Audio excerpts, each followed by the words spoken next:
Shannon Perry is a speaker, singer, writer, and her If the Shoe Fits women's conferences are a big hit across the U.S. Sharon earned her master's degree. I keep saying Sharon, sorry.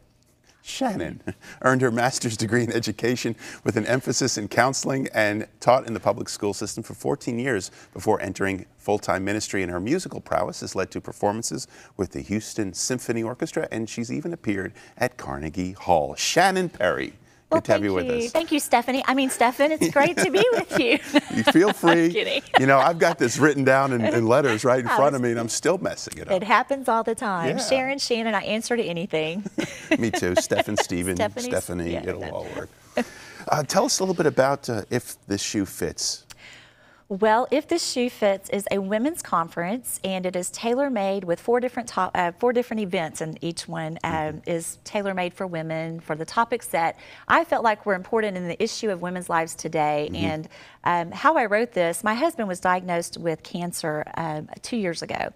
And as I sat in the radiation room, I sat there and thought, Stephan, you know, this is terrible, this is horrible, God, how could this happen? We just got married and I prayed for him for so long, and you know, please don't take him away, and all those great things as a Christian, that all that faith-filled Christianity that I had, and God just got a hold of me and he said, you know, Shannon, you can feel sorry for yourself, or you can do something while you're waiting to help and encourage other people. Yeah. And boy, that really hit me between the eyes. The footwear analogy kind of come in? Did it just spring in your mind, or? Oh, I was just sitting around looking at people's shoes. No, one day the phone rang, and a friend of mine said, you know, Shannon, she said, how are you doing? And I said, you know, this is tough. I said, this is really hard. And she said, but I said, God is really prompting me to do something to help people, and I don't know what it is, but I want to write something and to speak on something when all this is done. And she said, you know, knowing you, you could take shoes and talk about Jesus and make it funny.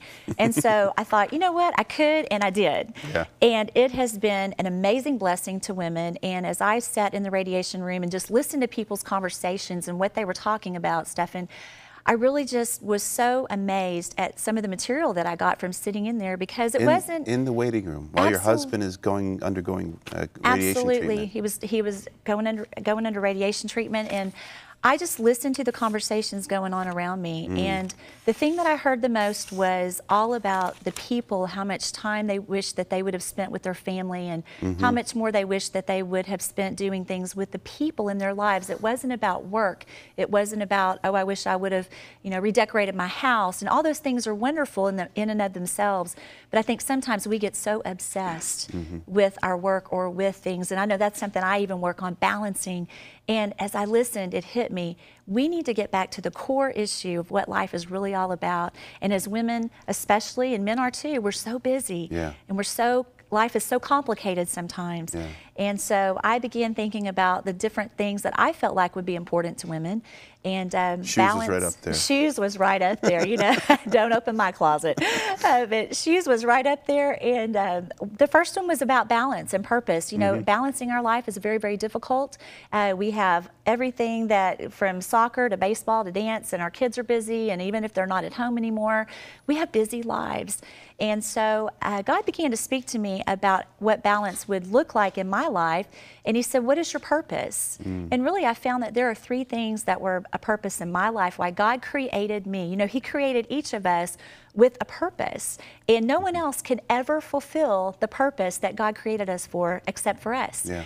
We can't think that there's a substitute somewhere else along the way that's going to fill in. It's us, or it doesn't get done. God created something especially for us to do. And so I talk to women about that, and I have a lot of women in the conferences, and I'm always amazed when I ask, how many of you know your purpose? And Stephan, 40 to 50% of the women don't raise their hands, maybe that many. Yeah. And I say, wow, look around you. And it's comforting to them to realize I've never really thought about it. I've just gotten in the groove and gotten in the grind of everyday life. Right. And now I really need to think about, why did God create me with these gifts and with these talents? You know, I tell people, when I was younger, I got set in the corner for talking and laughing all the time, and now they're paying me for it. So God gives us talents, and we need to use those, but we're given gifts and talents only to bless and to glorify God and to reach other people. So you mentioned three things that kind of underlie our purpose. What are some of the ways that we can discover what our purposes might be when we actually take the time to stop, take a breath, and think about it. Well, one of the things that I encourage the women to do is, first of all, ask them, what do you like to do? And so many people out there think, if I like to do it, it might just be a hobby. I could never really, do something that I enjoyed and actually maybe make a living at it or reach other people, and that's not true. And so I think to start by saying, what do I enjoy doing? And like I said, I love to talk, and I love to sing, and I love people. And I have a master's degree in education. I worked with children for years as a school counselor. And when my husband encouraged me to not do that anymore and to start this ministry, wow, how much I got to use my gifts and talents and the things he taught me in that previous life of counseling. I get to use that out in public now, and it's wonderful. So God allows us those gifts and talents because he wants us to go out and he wants us to use the things, and he wants us to enjoy it. He doesn't want us to do things that make us miserable. Just slogging through life day after day. It might not always be fun. There are days that are going to be hard. But overall, it's something that we really feel like we can reach and touch the hearts of other people. And so that's one of the main things that I tell women is, what do you like to do?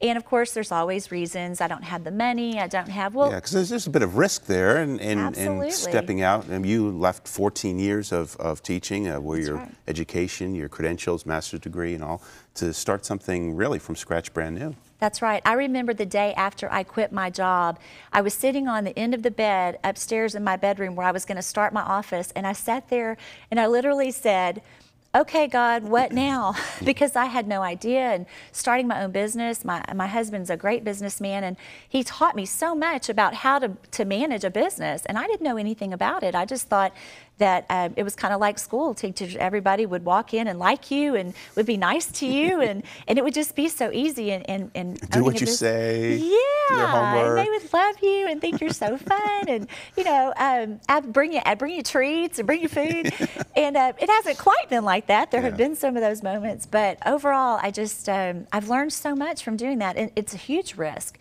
But God calls us to take risk. He doesn't call us to, when he said for Peter to step out of the boat, we've got to get out of the boat. We've got to learn how to walk on the water. That's where the edge is, but that's where the fun life is with the Lord. And we can stay in the boat, but we miss so much when we stay in the boat. And so that's what I did, and it was hard, Stephen.